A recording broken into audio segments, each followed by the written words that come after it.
বিশাল আরশ, যার ছায়ায় আল্লাহ পাক কিয়ামতের মাঠে 7 শ্রেণীর মানুষকে ছায়া দিবেন। 7 শ্রেণী: 1, ন্যায়পরায়ণ বাদশা। 2, সেই যুবক যে তার পুরো যৌবনকাল আল্লাহর পথে ব্যয় করেছে। 3, ওই ব্যক্তি যার কলব বা অন্তর মসজিদের সাথে ঝুলন্ত থাকে। 4, ওই যেই দুই ব্যক্তি পরস্পরকে শুধুমাত্র আল্লাহর জন্য ভালোবাসে।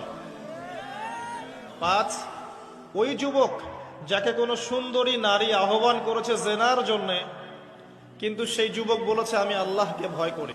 6, ওই ব্যক্তি যার ডান হাত কি দান করছে বাম হাত খবর রাখে না। ডান হাত কি দান করছে বাম হাত খবর রাখে না।